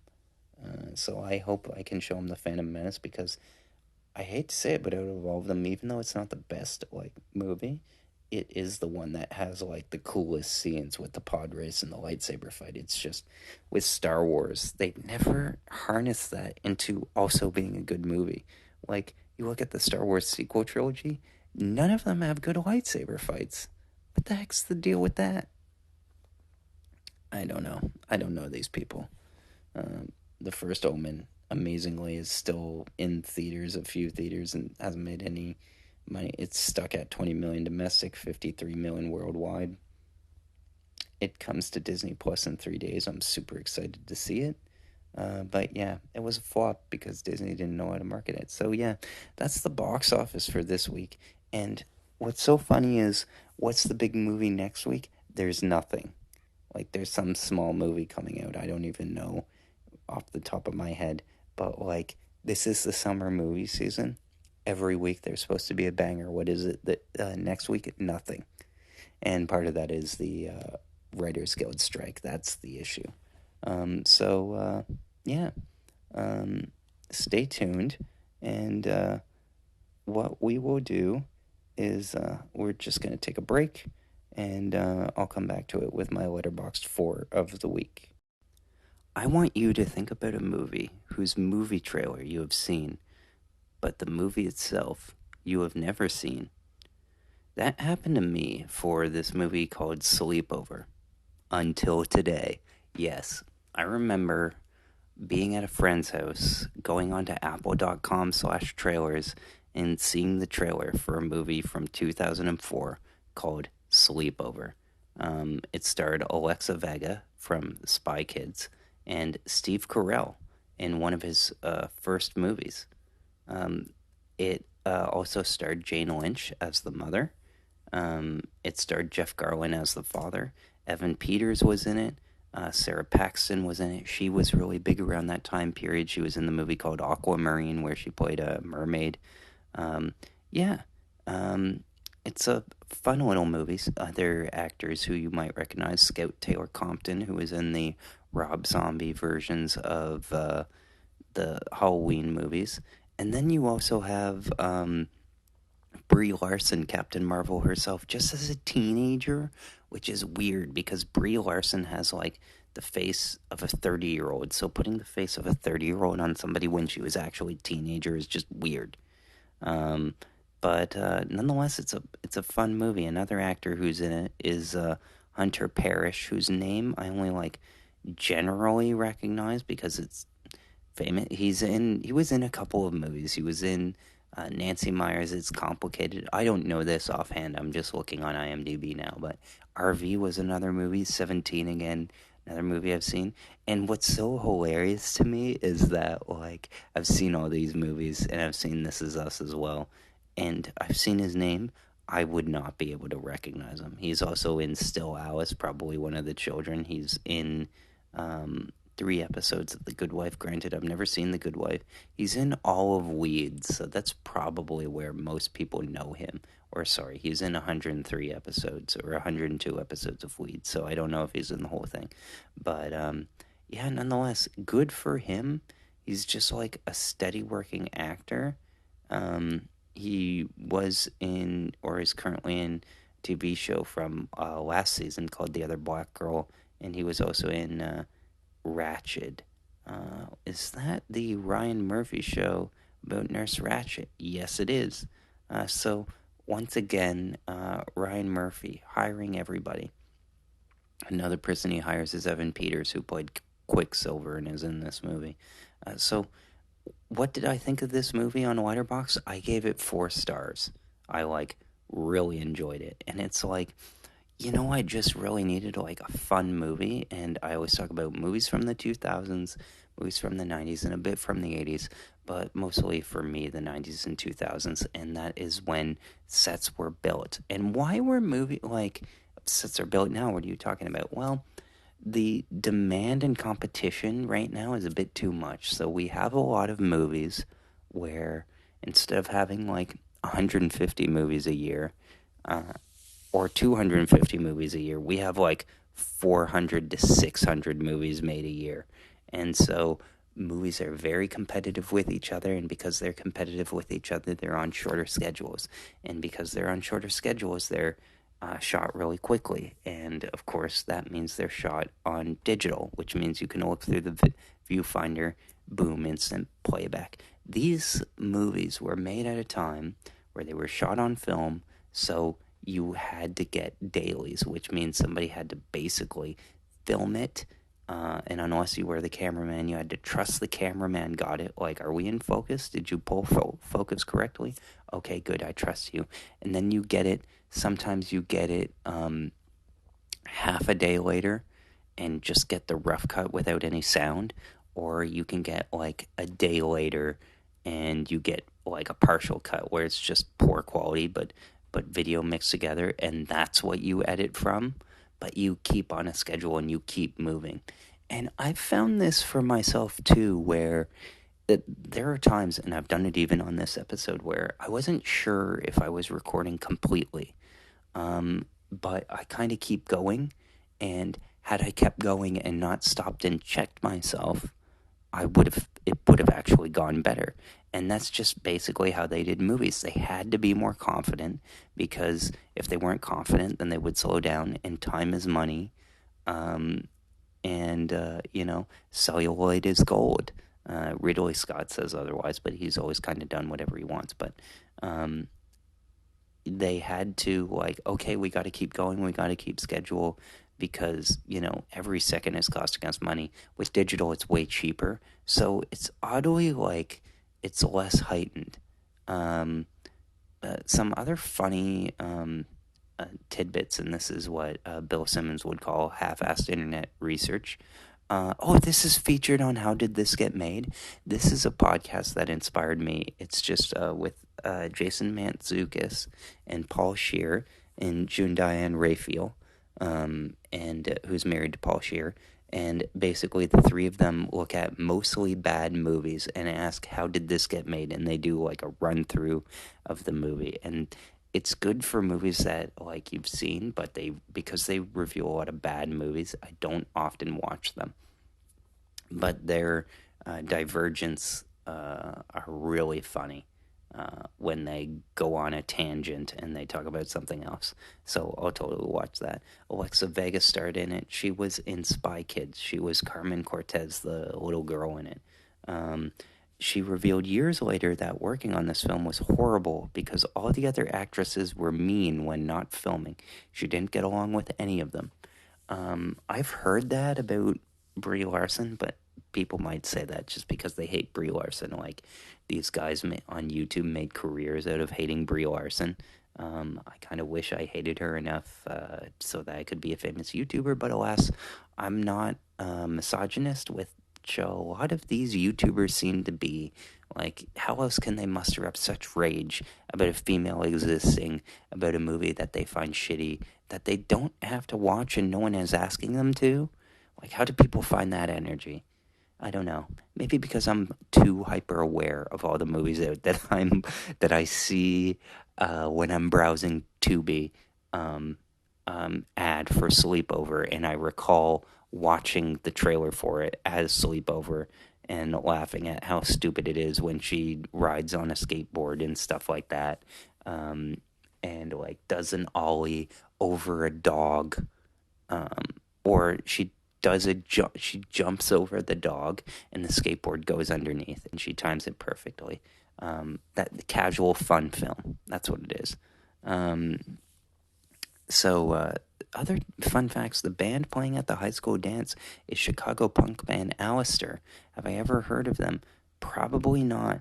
And the funny thing about this movie is more reasons I like the movie aside from the sets being built, which, by the way, you can tell that this movie was shot like in a film studio, and that like just because of the way that they shot exteriors, and then they shot like on a sound stage, because the walls, it looks like, the walls were on wheels and were pushed or something, because it's just something about the dimensions seem odd. And what's funny is this movie cost $10 million. My sister thought it was a lot. I didn't think it was a lot, but it could kind of go either way. Like, you look at a movie called Booksmart, which costs $6 million, and it looks like a $25 million movie. Fun movie, by the way. Better movie than that. But they really stretched the budget. This was back when there was just enough below the line level professionalism that you can. Okay, yeah, this Alistair band, best known for Sleepover 2004 and Drive Through Records, and nothing else I've heard of them. So I wonder if the band themselves added them as a fun trivia fact, because I've done that, I'm pretty sure, for me on movies, of like, fun fact about The Preacher's Sin, this is the film debut of Will Hume. Who added that? Will Hume. Yeah. And then the funny thing is, Evan Peters' character is never referred to by name. He's only referred to as SpongeBob, which is funny because it's like, why is this guy like in this movie when I was watching it? Like, he's part of a group of guy nerds who like join the sleepover, and like the premise of this movie is basically these girls have a sleepover, obviously, and it has all the great high school cliches of the time. And one of them is that the girl and the rich girl used to be friends, but then I guess the girl got rich or something. And so, uh, so they're not friends. And the rich girl is popular, and she wants to go to a dance, but doesn't, like, this is actually like a thing, so I'm not being crude here, but she doesn't put out for her boyfriend, who, by the way, is like, I'm not taking you to the dance, I'm taking you to this place. And I guess in the budget they couldn't afford like a lookout point or something overlooking the city, or they wanted to keep it like any city USA, so he just drives into the middle of a park, like a fully lit park, because it's also like a PG rated movie. So he drives into like on the grass of a fully lit park, and you can see the road just off to the side, and cars driving by. There's like no privacy, and it's fully lit. So anyway, he tries to make out with her, and of course she doesn't want to make out, because this is a PG movie. There's only so far they can go. Like, kissing is the most that it is. And you can tell a movie's like where the writer's values are or whatever, because it's kind of like the movie preaches like I'll spoil it for you, because it's not like, because it will better prepare you, but like the mom kind of, and it's totally unearned, like, well, I mean, it's sort of mentioned, but like she finds out that like the daughter snuck out or whatever, and she still allows her to put a lock on her door. And like the mom was like, you know what, I was young once too. And it's like the mom would be totally pissed and not allow that at all. Like, no way. But the values of the movie are like, be honest with your parents, because they were young once too. It doesn't really believe that message, I guess, but yeah, this movie is absurd. Like, here's what happens. The group of nerds, and again, here's the premise. The one girl who's the rich girl can't go to the dance because she doesn't like put out, so she breaks up with her boyfriend and decides to throw together a random scavenger hunt. And so they all have to do these, like, you know, these weird like set pieces, like steal clothes or put your real clothes on a mannequin, or steal underwear from this guy's house, which like multiple people do. And it's like breaking and entering. It's kind of funny. And by the way, the love interest guy in this movie looks exactly, well, not exactly, but he looks like a young Tom Cruise, which is funny. So, man, I'm really running away with this movie. I guess I'm just like charmed at the absurdity of it, of like how movies were made at the time. Like this has a scene where the nerds who also want to get in on this scavenger hunt because the prize is a seat at the cool kids table, and the losers have to sit with the nerds at the dumpster, and that's the stakes of this movie. Meanwhile, they're pursued by Steve Carell in one of his first film roles. That at least I've seen. But I remember him being advertised, and he's sort of like the villain. He kind of gets the short shrift because he needs to be in more of the movie in order for it to have an impact. But yeah, he's basically like a rent-a-cop who, unglamorously always gets fooled and outsmarted and doesn't have a lot of funny stuff to do, but he has to basically react. And so that's what he does. So he's not like super funny or anything, but yeah, that's what he does. He's paid to be the buffoon, and he plays it well. He's committed. You can tell that he's like, I need this on my resume. So it's just one of those fun oddities to see him play around and done stuff. So like he was in actually no, he was in Anchorman around the same time. Like Anchorman came out, like was it the same weekend of that? I'm gonna check before my battery runs out. If I can do that, Box Office Mojo, and I gotta write about this movie because in the Wikipedia section of it, it's like, although derided by critics, it has since become a cult classic. And who wrote that it became a cult classic? And it's just basically like the shitty Screen Rant website, and then some other website of like 20 movies that aren't so bad. It's like, well, that's not enough to say that something's you know, a hit. But like, yeah, they did open on the same day. I knew it. Anchorman was number 2. Spider-Man 2 was number 1. King Arthur was number 3. Not a good movie. That's Antoine Fuqua directed that with Keira Knightley is in it and Clive Owen is in it. It has a cool fight on the ice, but it's just not Fuqua's style. He should be more oscillating. I don't know. Like he needs to be more noirish, cover up more of his style because he doesn't film straight action very well. But I digress. Sleepover opened at number 10, flopped immediately. It's by MGM, so it should be on Amazon Prime. But did I say that I watched it on Tubi? Because I feel, yeah, I did watch it on Tubi. So yeah, let me just plug it one last time because it's just like a fun movie. It has energy to it. It has sets, props. It's zany. Like the nerds, they break into the girl's house. Yeah, it's on both Hoopla, so available with a library card, and Tubi, so it's free. There's no excuse to not watch Sleepover. It's just like a fun, goofy movie that you would watch when you were kids. Like I said, it's like, oh, we'll go see this movie, it'll be fun, and then the reviews for it were like horrid. So yeah, can I get to the reviews before my battery dies on my laptop? That's what I want to know. Because it's like Sleepover comes from a time when movies were just meaner. Um, you know, although Anchorman didn't get the best reviews when it came out either. And again, they came out the same day. Both starred Steve Carell, so good for him. The audience rating is 54%, so that's not super high. And it's 50% by critics.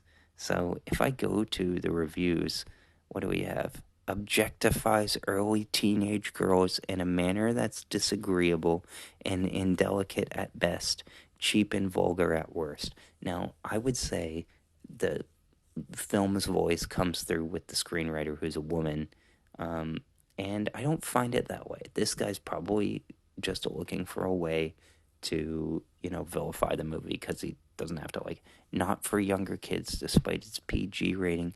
I would say today it's pretty tame. Like, I wouldn't let my 5-year-old nephew watch it, but, an 8-year-old, I guess. Yeah, because there's stuff like bras in the freezer and they steal a guy's underwear. There's a scene where they have to collect the jock's underwear, so they go and they break into his house, and she is hiding in the shower and then watches him undress. And it's just kind of like, well, but it's more of a girl movie, so I'll allow it. Oh my gosh, this guy didn't even watch the movie. Eddie Harrison from the list. I'm putting you on blast, guy, because his review says a little more than a hurried photocopy of the far superior Lindsay Lohan vehicle Mean Girls. They have not remotely the same plot, buddy. Geez. Yeah, utterly harmless, but also utterly forgettable. Sleepover is only fascinating when it comes to poring over its castle. It's years down the road. Note Steve Carell, Brie Larson, and more. He nailed it, but when did his review come out? 2018. Man, I wish I could get hot with Rotten Tomatoes, because then I could publish, it doesn't matter what time you publish a movie. This movie came out in 2004. This guy posted to 2018. That's kind of funny. Had me near tears, not good tears, but painful tears. Yeah, Felix, I'm sure you're watching this movie was the worst thing for you, not for younger kids. Yeah. How many 14-year-old girls do you know would set up a blind date with a grown-up over the internet? Yeah, I found this creepy too. Now, I didn't.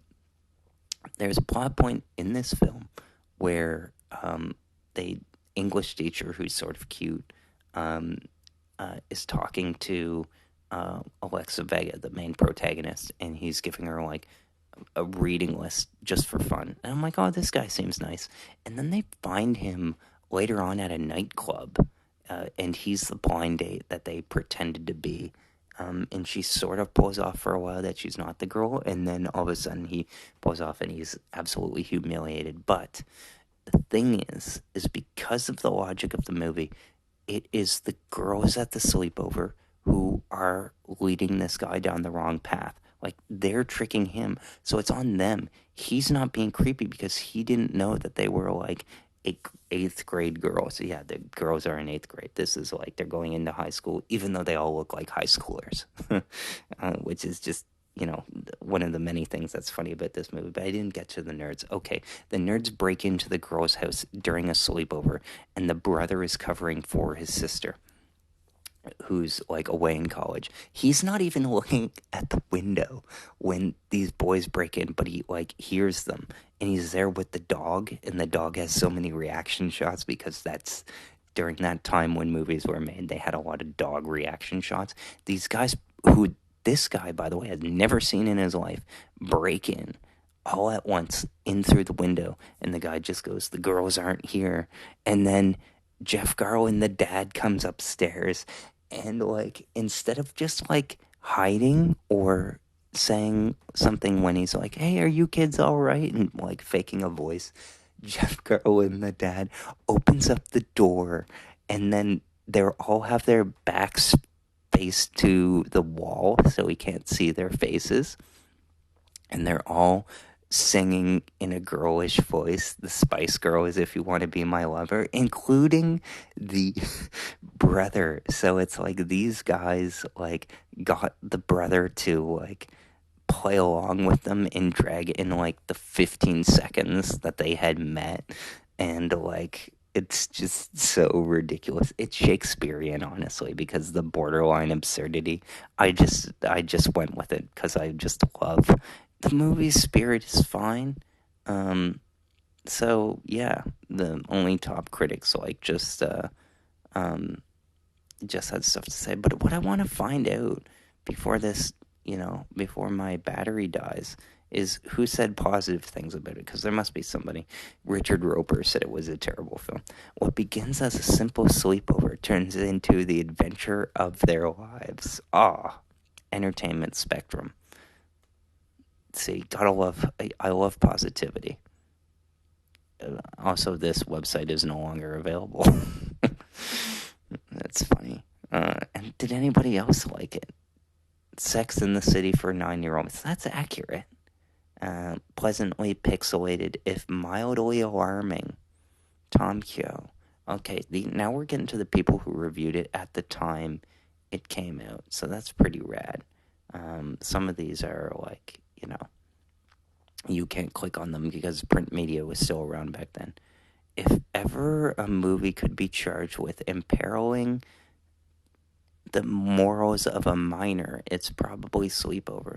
Man, what a more innocent time, eh?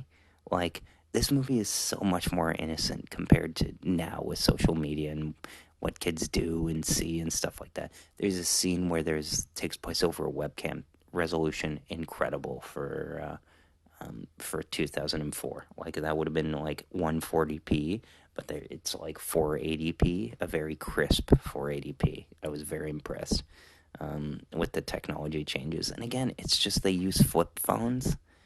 Simpler time, man, simpler time. Yes, bright and funny thanks to Eliza Bell's insightful, delightful script and the bubbly performances from the film's young stars. Yes, Louis B. Hobson from Jam Movies gets it. He gets it. Who else? A top critic, positive review? Okay. The movie is uneven, but it is scored well during previews, and there's a reason. Sleepover fills a niche audience void. Well, he was totally wrong because the movie debuted at number 10 and it bombed. So it didn't really find its niche, although I guess you could say now. And it having scored well during audience previews, like, take some of your own reviews, man. Yes, the makers of Sleepover, this is a negative review, have read the Tweeners Film Plot Handbook and adhere to it closely. Yes, yes, yes, but I don't think it's a bad thing because it's okay if you follow cliches, but you completely commit to them. Like, you don't half-ass them. Like, you commit to the cliche. Like, why is this a cliche? Well, it's a cliche because why is it a cliche when the evil guy turns out to be a twin brother? Well, it's because it has an emotional connection to the character. So if you commit to that, then it makes sense, You see what I'm saying? This movie is, like, completely handbook, genre, cliche after cliche after cliche, but it's energetic about it. So, yeah, that's why I liked it. This is the kind of movie a young girl can take and make her own, and in a world of pandering entertainment, that's something special. Did a guy write this? Yes, he did. And Roger Ebert wrote that it was a lame and labored comedy. Wow. Okay, I'll close my Sleepover analysis with a Roger Ebert review. Roger Ebert was always really good for the way that he thought of movies. He thinks of things in terms of character. And let me just end with his final paragraph. I don't require all high school or junior high comedies because in this one, the girls are actually going into 8th grade. The stakes are so incredibly low. It's for a seat at the popular kids' table where the losers sit in the dumpster. And he's like, what school would locate their cafeteria where one of the seating areas is right next to the dumpster? Never mind, this movie doesn't think about it. But he says, I don't require all high school or junior high comedies to involve smart, imaginative, and articulate future leaders, but I am grateful when the movie at least devises something interesting for them to do or expresses sympathy with their real natures. The characters in Sleepover are shadows of shadows, diluted from countless better, even marginally better movies. There was no reason to make this movie, and no reason to see it. Well, the reason to make this movie was money, and the reason to see it in 2024 is because it's free on Tubi. And you saw the trailer for it, and movies made then, at least for many parts, are better. The average movie was better then. Overall, movies are better now. But, Roger Ebert was so great. Now, the problem with this movie and why it was probably particularly panned, and many reviews mention this, is that Mean Girls came out 3 months earlier, and Mean Girls is a very good movie, a very well-written movie, and a very funny movie. This movie is none of those, and what I found most enjoyable was watching this movie, like, counting the cliches and guessing how they would show up. My sister even pointed out, for one, where she's like, the guy will show up. And I'm like, why would this guy, the boyfriend, who doesn't even know her, doesn't know where she lives, how is he going to show up? Like, he's going to show up in the morning in her, like, treehouse or something? Why? Like, how? But he does, you know? So I was really in the mood for something that follows the formula. It makes me very much a square. But yeah. My favorite thing, I mean, and he mentions, Roger Ebert goes through in his reviews like, oh, of course, this is a sleepover in a movie, so naturally the character's bedroom has to be located next to a window which opens onto a roof, porch, trellis, or whatever, which functions perfectly as an escape route, but collapse when needed to. And he talks about how, clueless the parents are naturally, that, like, they're oblivious. You might as well move, like, the Ringling Brothers or Barnum and Bailey Circus into their bedrooms. The parents would never notice. And he points out about how thin the characters are. He points out that Julie is the girl we're supposed to like, played by Alexa Vega from Spy Kids, and Stacy Sarah Paxton is the girl we're supposed to hate. But the thing is that Sarah Paxton is actually quite likable as the girl that you hate. She's, although I've just find that about Sarah Paxton. I've seen her in more films or whatever. But the one thing it mentions about a character named Hannah is that she is, quote, a good friend who is moving to Canada for no better reason, as far as I can tell, than to provide an attribute for a character with no other talking points. And that's true. Like, she's moving to Canada, and her best friend is mad at her, even though she has nothing to do with, like, moving. Like, it's not her fault, as my sister pointed out. Yeah. And then they mention Farah, Scout Taylor Compton, who functions basically as an element useful to the cinematographer in composing groups of characters. Yeah. So, yeah.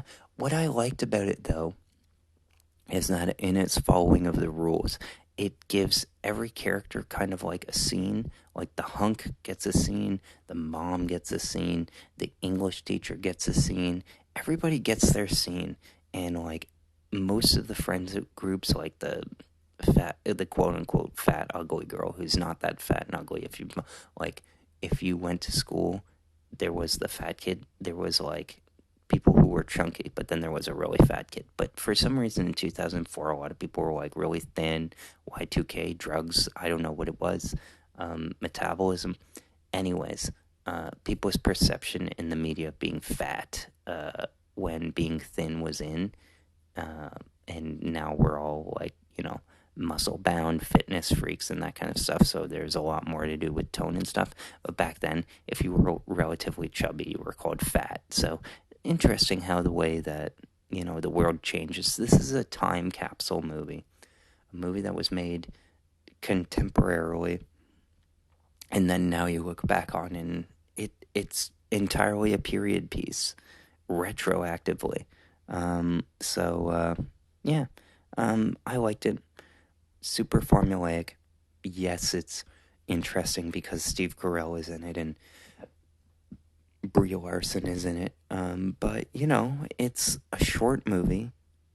It's entertaining, bubbly. The perfect summation of it is just that it has a soundtrack of, like, pop music, and there's not one song that I found on that soundtrack where you're like, oh yeah, this song, I remember this song. Like, it's all generic pop. So yeah, it does it deserve half hour of being talked about? Well, it deserves more than that, actually, because it's featured on How Did This Get Made. So go and listen to that if you're listening to this. How Did This Get Made Sleepover? Because they'll say it in a much more interesting way than I can. But I just like the movie because I'm looking for a movie that's a movie that has sets, that has characters, costuming, plot, pays off one thing, flows decently, doesn't tax your brain cells, isn't trying to, like, send a message or be purposefully off-putting like so many movies are, and it isn't ugly as heck with torn to shreds by CGI. This is that movie for you.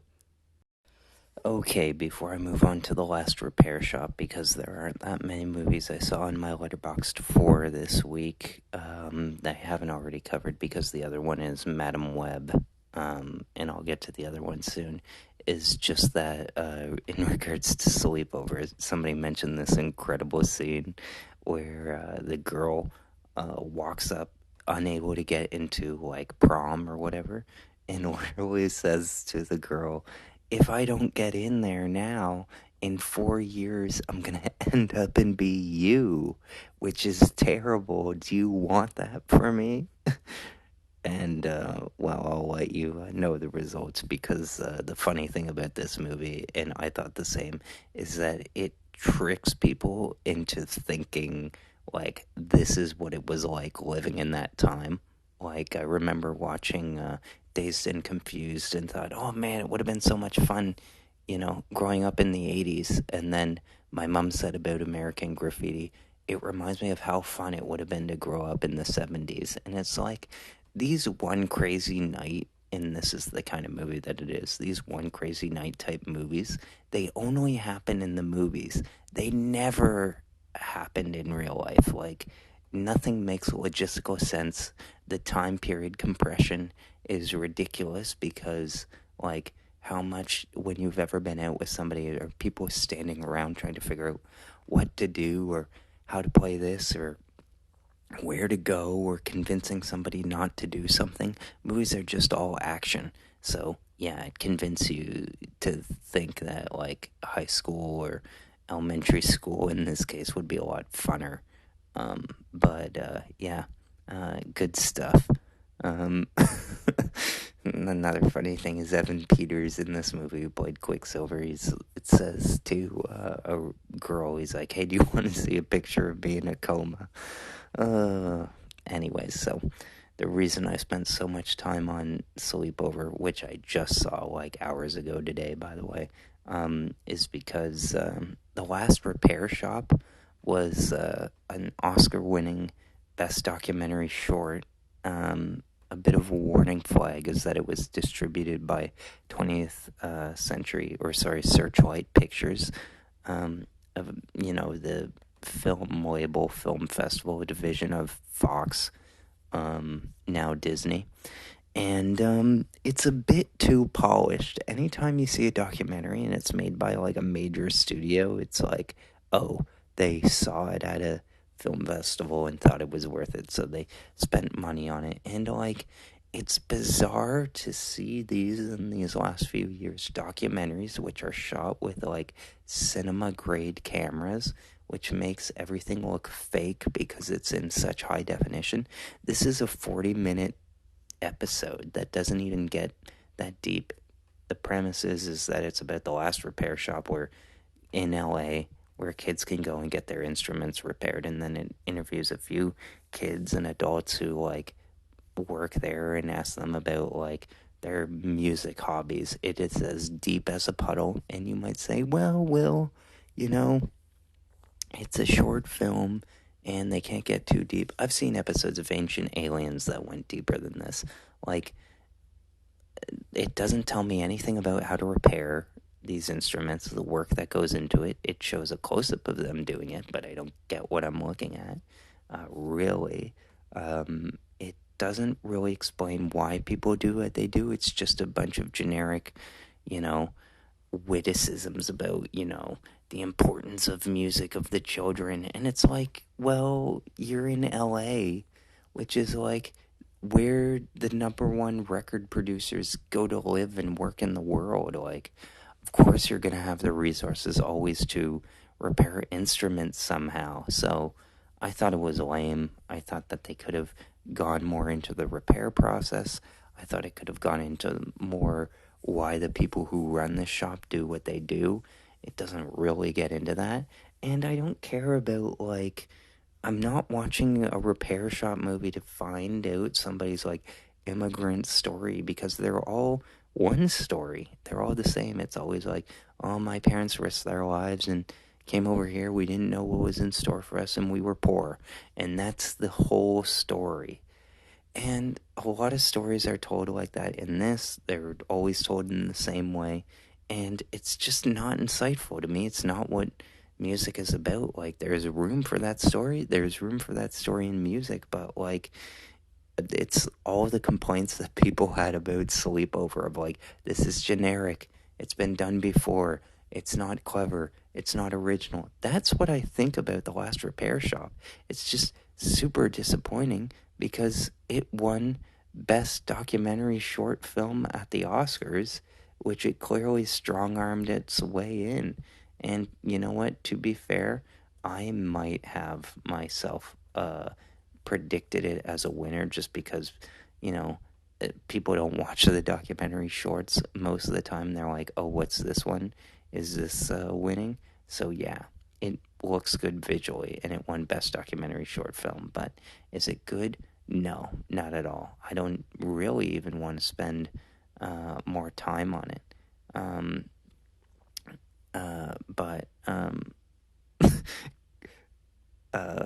Yeah, what's the most, I'm trying to find the most popular, insightful review. But, like, somebody put Colonel Tom Parker jump scare 5 stars.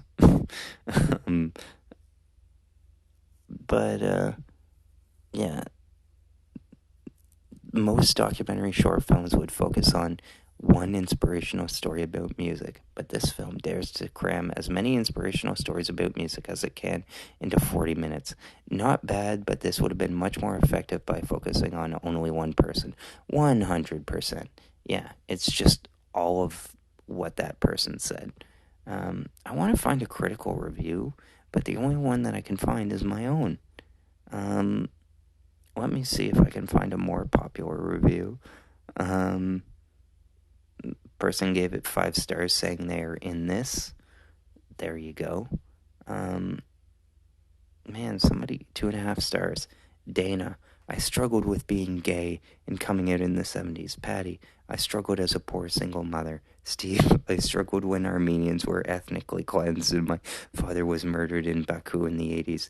Dwayne, I struggled with being so fucking good at the fiddle. Did you know that I opened for Elvis and played a private show for Sinatra? Colonel Tom Parker was my son's godfather. Hell yeah. Yeah. I mean, you get it. You get the point of why I complain about this, so I won't spend any more time on it. But I will say, because I gave Madam Web 1 star, why'd I give it 1 star? Because it sucks. It's not well written, not well directed. It's not worth mentioning. It's pretty boring. It has an interesting cast and is shot on location, and it takes place in the Spider-Man world, so that's cool. But even watching it, it's just a boring movie.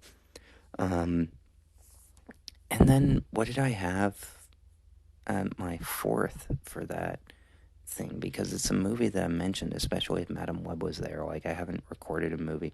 Yeah, The Strangers Pray at Night. The other movie, I watched Wish on Disney Plus. However, I was taking care of my nephew at the time, and I was enjoying it, but he wanted to go outside and play with the water.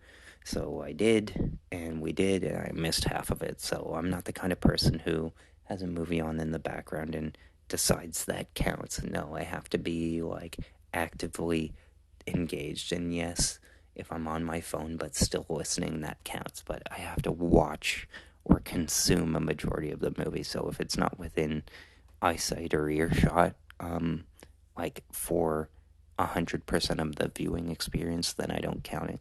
People who log movies like that, of like watching in the background while eating something on the kitchen counter, that doesn't really count to me, because it's like, you can eat and you can browse your phone, but you can't eat, browse your phone, and do a third activity. So that's why I don't count watching movies. Maybe you can tell me what you count, or the least amount of paying attention required is for watching a movie, but I always have to either hear it or see it. I can get up and go to the bathroom, but I can't, go off and do something else or do a third activity. So yeah, that's that. And then what I'm playing now, I again am trying to play Fallout.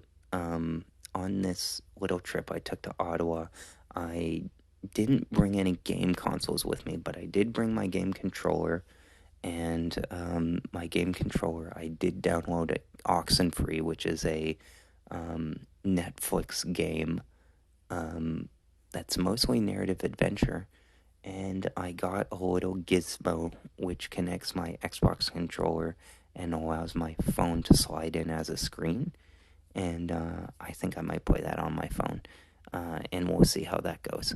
And then I have Cyberpunk. I just downloaded a new graphics driver for my Intel computer with my Intel chip on it. So we'll see how that plays, maybe, because I'm occupied enough with these kids. And, sitting down seems like a lot of work. I get why people do handheld Nintendo games and stuff like that. It's easier, pick up, play, you're there, put it down there. I find video games take a long time to set up, but that's just because I'm making it complicated. I did make progress this week on my streaming setup. You've seen my video, I've talked about it before on Instagram, but now I have it where it records internally to Twitch. I record that audio through my plugged-in wired headphones. Because I record that on Twitch, the audio records through the recording of the recording. Bear with me. So I record through Twitch internally through the Xbox because it allows you to automatically stream to Twitch from Xbox. Okay, nothing else I can do beyond that. I have an Elgato game capture device externally, which is like a DVR, which interrupts the signal that goes from the TV to the Xbox. So it goes from the Xbox to this DVR, then back to the TV. And then another plug plugs into my laptop, which records or streams it. I use that stream to go to YouTube. However, because of my setup, I can only record the audio. But that is the Blue Yeti audio. So that is the most crisp audio. I would like to get the video. However, the issue is, based on my current setup, which is down in the basement, I cannot record a second video because my third video is, and this is where it gets complicated, from TikTok. And I have the built-in webcam from my second crappy laptop pointed at me, and it's like a 15 frames per second webcam. And the bottom half of it is my face, and the top half of it is a window to the link of my YouTube page, live streamed. So it's just viewing a copy of it. And the issue is that I'm playing Fallout, which is a violent game. And if you're playing a violent game, which is rated mature 17+, you should have an age gate filter.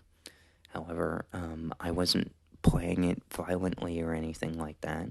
In fact, I was just still trying to do the test, so I left the age gate off because if I put it on, then it will just link to a screen that says you have to be over 17. So my solution is either play more G-rated stuff or play very carefully, or I risk violating, YouTube's age gate. Now, you get a warning if you do it. The reason I did it was because I crossed the line and I uploaded a love scene from a De Palma film, which was very spicy, and then I drew attention to it by asking the instant messenger IT department at YouTube to look into it because I was concerned about something else. Big mistake, but nonetheless, I'm working at this streaming solution, and as you can tell, it's very complicated.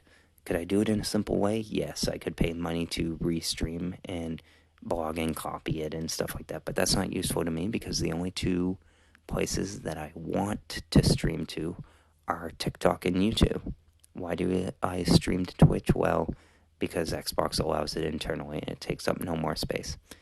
But getting something to go on video, because YouTube is my prime, I want that. They do say, experts say, if you're going to grow on one website. But if I'm growing on both YouTube and TikTok, why would I not stream to both? That's the issue. And they both do really solid numbers, like 300 worth of people. Not all at once. I have very few concurrent viewers, but I nonetheless get a lot of them. So, yeah, that's where I'm at.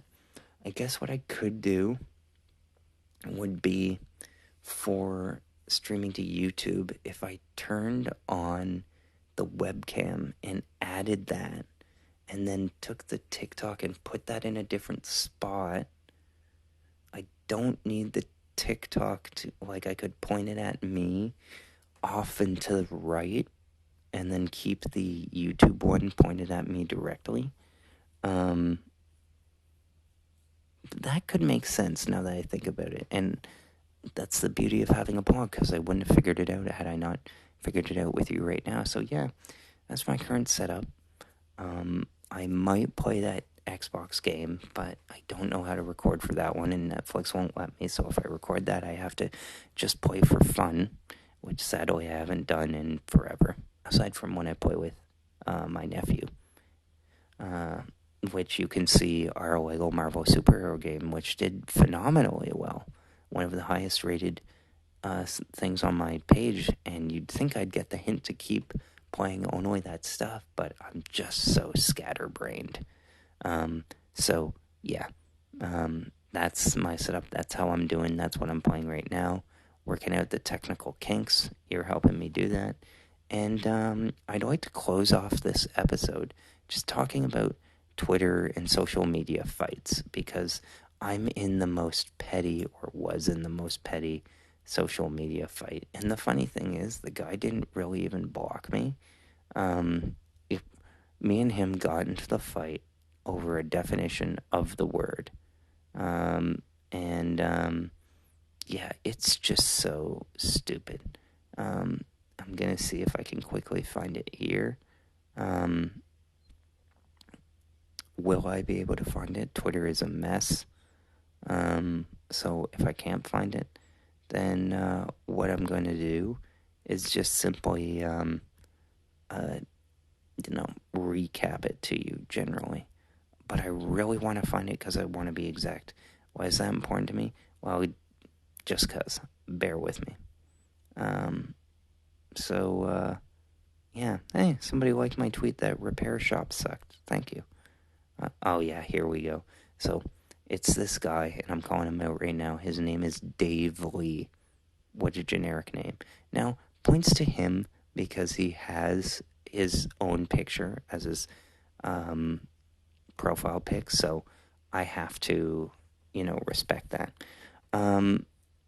The reason I don't have to respect him is because he's talking about an American story, and he's from Australia, and me and him have different cultures, so we're not going to necessarily agree on the definition of something.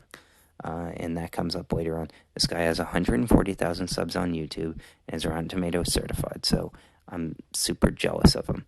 Film and animation historian. Yeah, buddy, get in the line. Devoted to covering the latest in classic media. Aussie. Yeah, 3,675 followers. So I thought, by my rule, that if somebody has a real profile page and they have more followers than me, then I'll engage with them if they say something negative. But studies have shown, of my own, that when you post something negative on Twitter, even though it might seem popular, it's not actually popular. Positive stuff is what gets people to engage. But basically what happened was this. Steve Buscemi got punched in the face in New York City. 2 headlines get run. One from the Today Show, which says Steve Buscemi attacked in New York. And one from E! News, or 3 News. It's the local affiliate. And it says Steve Buscemi punched in the face. To me, the punched in the face storyline as a title of an article is more accurate than Steve Buscemi attacked. Because when I hear Steve Buscemi attacked, I'm like, oh, is he, verbally attacked? Was he, assaulted? Was he beaten up? Was he punched? Was he clubbed? Was he shoved? It could mean sorts of things, like psychological abuse. This guy, Dave Lee, says 2 separate Channel 9 accounts reporting on the same incident. Very telling that the actual news account which I presume, and this is where it gets tricky, the local affiliate, pretty telling that the actual news account has the more sensationalist headline. And I read it and being like, sensationalist? Well, like, you're being sensationalist if you're exaggerating a news claim. Like, it didn't really happen, but it did. But it didn't really. And he says, no, sensationalism has nothing to do with accuracy. So, of course, that's where the issue is. I respond, was he not punched in the face? And then Dave Lee responds, I never said he wasn't. And I said, so how is it sensationalist? And Dave Lee says, you can't tell me man punched in the face isn't a more sensational headline than man attacked. It's clearly designed to rile up and provoke the reader. It's sensationalist and tabloidy. And I said, sensationalism comes at the expense of accuracy. If you're implying it's sensationalist, you're implying it's inaccurate. And he says, not always. You might say, fair enough. I say, yes, always. And that gets a like from another guy, which is the most important thing here. Because at this point, I realize, okay, this guy might have a lot of followers, but none of them are following him. And if they were, they would all like farm him anyways. Unless I totally owned him, which is what I'm seeking out. But I should leave it there. But I don't. And he keeps going on. And he says, I see nothing in here stating that accuracy has always been part of the equation, referring to the Cambridge Dictionary. And I'd say I'm an Oxford man myself, referring to the Oxford English Dictionary. I just type in, sensationalism into Google. I typed it in, by the way, before I started an argument with him. Because I hate, like, when people use improper language on the internet, you totally annihilate them, because people have to be told. It's the one defense that we have. If we're not using accurate language, we're getting in trouble with ourselves, because this is what it's about, What are we talking about? What are we saying to each other? So I say I'm an Oxford man, and he says, let's go with Britannica as well, shall we? Or even Collins, zero mention of having to be inaccurate. I'm afraid your Oxford is outnumbered. Oh, I'm sorry, Dave. I forgot that logic can be outnumbered. He's like, I'm not arguing that inaccuracy can and often does come into play, but not always. My use of the term is correct. And now he's getting into the whole, well, we're both sort of right, but I want to know when this... And keep in mind, this is like hours later, and he's giving me text after text after text, and he says, also, this is the actual Oxford definition, not whatever Google AI has gobbled up and spat out at you. Okay, first of all, Google did introduce AI voice searches, but that's not it. Base level research at its finest. Always go to the source. And I said, hey, great news, Dave. In the time it took you to check, Steve Buscemi has made a full recovery, which is true. Because it says Steve Buscemi okay after being punched in the face by New York City. And I was very proud of that response. And Dave says, already took the time to check, and great to hear. I guess your pedantry over my tweet wasn't the most important thing after all. Hey? ? And I said, I was waiting for you to arrive at your point about local news being more sensationalist. And he's like, my only point is that there's two headlines from the same outlet, and the more sensationalist one was delegated to the news. But you've turned it into a 24-hour session of hostility and pedantry. Not sure why you're following me if all your interactions with me are like this. And I said, but what is your point about, like, the more sensationalist headline being delegated to the news and not the Today Show, the local one? What is it telling of? If people on Twitter say this stuff all the time, where it's like, it's very telling that this is the thing. And it's like, telling how? Like, telling what? You can't just say that it's telling and have that be a point. You have to have it be telling of something. You have to arrive at a point. You can't just say, interesting. See? No, that's like not interesting. You're just like a serpent swallowing its own tail. You're begging the question. which really, again, I really need to memorize my 8 valid argument forms, because I learned that in university and I still have the notes written down on it. And, like, if you know them, you can recognize when arguments are being made and point out the flaws in arguments way more easily with sound logic. But I didn't do that because I'm impatient. And I got a C plus in philosophy. What can I say? Anyway, I said, by the way, I only followed him after this started and I'm not being hostile. And then, and then a week goes by and he messages. So this was like May 14th. Okay. The first tweet about this came out on May 12th. And then it's May 14th. Like, so over 2 days. And then he responds to me on May 23rd. So, like, over 9 days later. And he says, looping back, as it's only just floated back into my timeline. My point is very obvious. One outlet, 2 different headlines. The sensational one delegated to the news outlet. No, you didn't. You've been following me for a while. Muting this now. So he did the classic, like, I get the last word kind of bullshit. But, like, again, what's the point that he's making? The more sensational headline comes from the local news outlet. Why? Like, but why? That's what I want to know. I'm guessing he's saying the reason why is because local news has to be more sensational to get more viewers. But he's not saying that. He's just saying the local one is more sensational without saying why. All arguments on the internet and in general all come down to the same problem.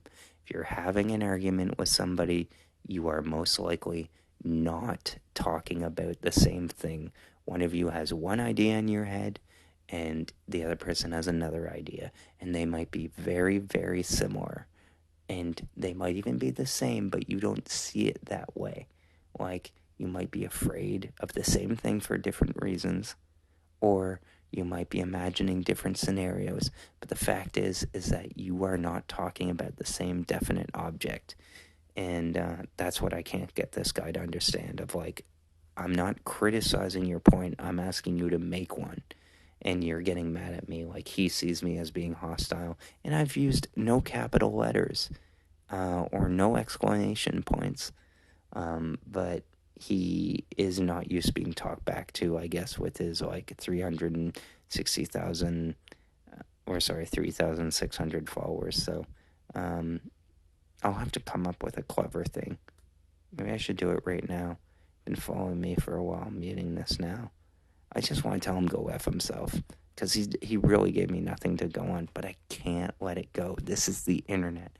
We don't let things go. So I'm going to ask you, have me come up with something clever to save to Dave Lee to keep this beef ongoing, because I cannot let sleeping dogs lie. Ain't my style. Ain't my play. So it's 1 a.m. and I'm going to end it there. So thank you very much for listening to my podcast. We will be back with episode 26, which will be the penultimate one. And I might be back home for that one and might have more to talk about. It's going to be a slow weekend at the box office, so unless I see a few movies, I don't know, maybe I'll take a week off. Maybe that'll be the end. It's May 28th, so maybe I'll do an episode early, who knows? Or maybe I'll just end it. Maybe this is the end. Who knows? But tune in next week to find out.